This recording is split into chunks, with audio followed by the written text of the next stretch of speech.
বঙ্গোপসাগরে সৃষ্টি হওয়া গভীর নিম্নচাপের কারণে সারা দেশে ঝড়ো হাওয়া সহ বৃষ্টিপাত হচ্ছে। নিম্নচাপটি বাংলাদেশের উপকূল অতিক্রম করতে শুরু করেছে। এর প্রভাবেই কোথাও কোথাও অতি ভারী আবার কোথাও কোথাও মাঝারি থেকে ভারী বৃষ্টিপাত হচ্ছে বলে জানিয়েছে আবহাওয়া বিভাগ। ২৯ মে বিকেলের দিকে এই নিম্নচাপটি বাংলাদেশের উপকূল অতিক্রম করা শুরু করে।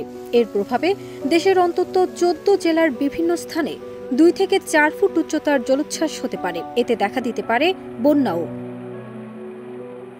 আবহাওয়া অধিদপ্তরের বিশেষ বিজ্ঞপ্তিতে বলা হয়, উত্তর পশ্চিম বঙ্গোপসাগরের গভীর নিম্নচাপটি আরও উত্তর দিকে অগ্রসর হয়ে ভারতের পশ্চিমবঙ্গের সাগরদ্বীপ ও বাংলাদেশের খেপুপাড়ার কাছে দিয়ে পশ্চিমবঙ্গ বাংলাদেশ উপকূল অতিক্রম করেছে।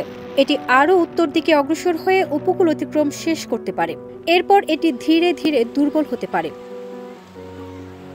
বিজ্ঞপ্তিতে আরও বলা হয়েছে, অমাবস্যা ও গভীর নিম্নচাপের কারণে উপকূলীয় জেলা চট্টগ্রাম, নোয়াখালী, লক্ষ্মীপুর, ফেনী, চাঁদপুর, ভোলা, হাতিয়া, সন্দ্বীপ, বরগুনা, পটুয়াখালী, বরিশাল, পিরোজপুর, ঝালকাঠি, বাগেরহাট, খুলনা, সাতক্ষীরা এবং তাদের কাছের দ্বীপ ও চর জলোচ্ছ্বাসে প্লাবিত হওয়ার আশঙ্কা রয়েছে।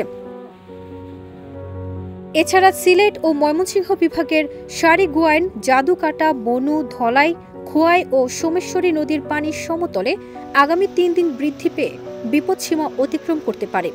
এ সময়ে সিলেট, সুনামগঞ্জ, মৌলভীবাজার, হবিগঞ্জ ও নেত্রকোনা জেলার নিম্নাঞ্চলে বন্যা পরিস্থিতি সৃষ্টি হওয়ার ঝুঁকি রয়েছে।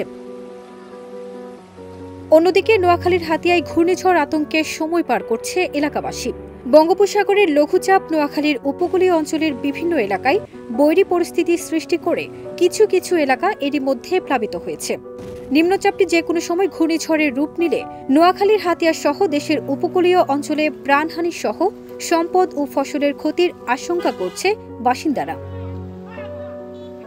চট্টগ্রাম, কক্সবাজার, মোংলা ও পায়রা সমুদ্র বন্দরকে ৩ নম্বর স্থানীয় সতর্ক সংকেত দেখিয়ে যেতে বলা হয়েছে। এমনকি নদীবন্দরগুলোতে নৌ ও ফেরি চলাচল বন্ধ রয়েছে। সতর্কতা সংকেত তুলে না নেওয়া পর্যন্ত এসব বন্ধ রাখার নির্দেশ দেওয়া হয়। ফারজানা নিকিতা, দেশ রূপান্তর।